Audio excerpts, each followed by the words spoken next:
j'ai mis 3 petits items. Le premier, c'est qu'il faut bien se dire que le masque, ça protège les autres.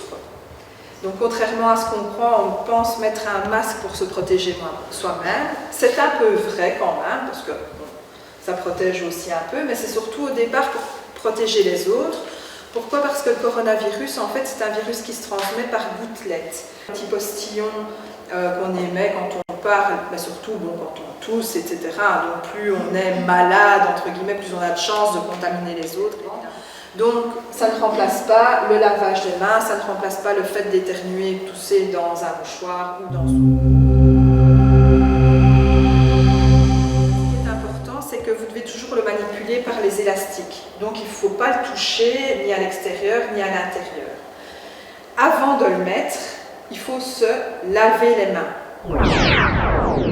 Donc quand vous le mettez, donc toujours par les élastiques, vous l'ajustez quand même, ça on ne sait pas faire autrement, mais bon, comme vous vous serez lavé les mains avant, elles seront propres. Il faut faire bien attention que ce masque couvre bien le visage. Quand vous l'avez mis, vous ne devez plus revenir y toucher. Et ça c'est compliqué. C'est toujours la même chose, se laver les mains avant. Retirer le masque par les élastiques et alors prévoir une petite boîte, un petit parware ou enfin que sais-je, un petit endroit en tout cas où vous pourrez déposer votre masque toujours côté contaminé vers le bas et garder le haut pour le haut le plus simple possible pour vous. Si c'est un masque en tissu, il doit aller au lavage. Alors lavage à 60 degrés. De préférence avec autre chose, parce qu'il y a une action mécanique qui doit se faire. Dans la machine à laver avec du savon, de la poudre à lessiver, de la lessive liquide, ce que vous voulez, mais pas comme on voit sur internet, les mettre bouillir dans une casserole, etc. De un, ça va abîmer vos masques, et de deux, ben, vous n'avez pas ni cette action mécanique, ni l'action du détergent en fait sur le masque. Et alors de préférence sécher au sèche-linge pour apporter une deuxième source de chaleur, et l'idéal c'est aussi de les repasser. À retenir, c'est surtout se laver les mains avant et après la pose du masque. Donc quel que soit le moment où vous le manipulez, toujours le manipuler par les élastiques, ne plus y toucher, prévoir un endroit où le déposer, lavage en machine, 60 degrés, sèche-linge et repassage, et le changer chaque jour. Alors, au niveau de la technique de l'hygiène des mains, c'est pourquoi je parle de la technique, parce que c'est quand même important de se dire qu'un lavage des mains, ça ne se fait pas en 3 secondes top chrono. Hein. Évidemment, on frotte le creux de sa main, entre les doigts, au-dessus aussi, et ici, évidemment. On frotte chaque doigt,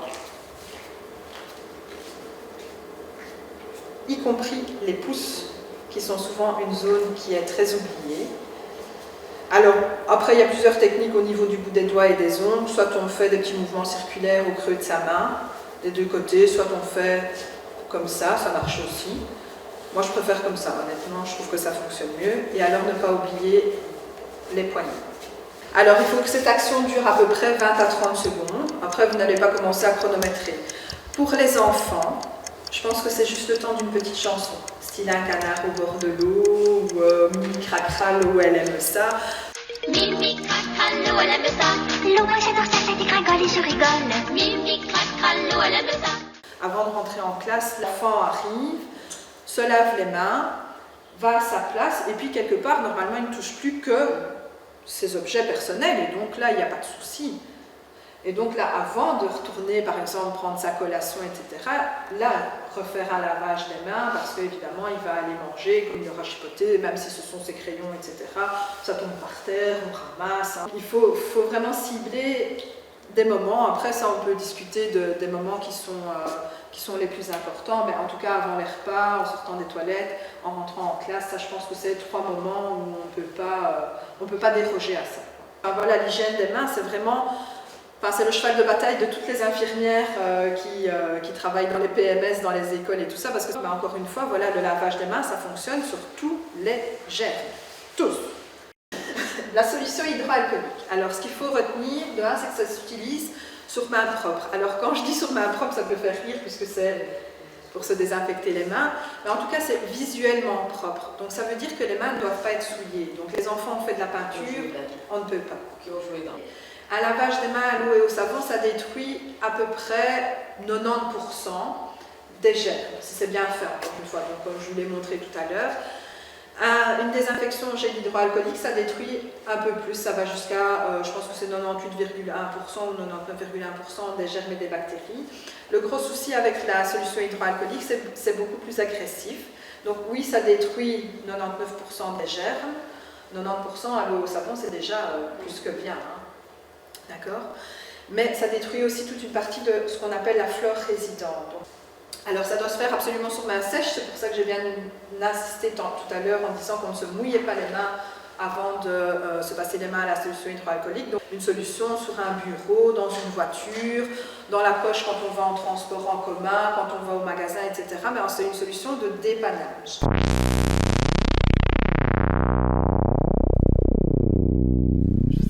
Dessin avec nos petits microbes qui peuvent être encore une fois n'importe lesquels, hein, gastro, Covid, tout ce que vous voulez, ça fonctionne. Ça vient évidemment se glisser en dessous des bijoux, des montres, etc. Et on sait toujours moins bien se laver les mains quand on a beaucoup de bijoux. Pourquoi les gants sont une fausse bonne idée? C'est parce que quand on a des gants, ben, on ne pense pas se laver les mains.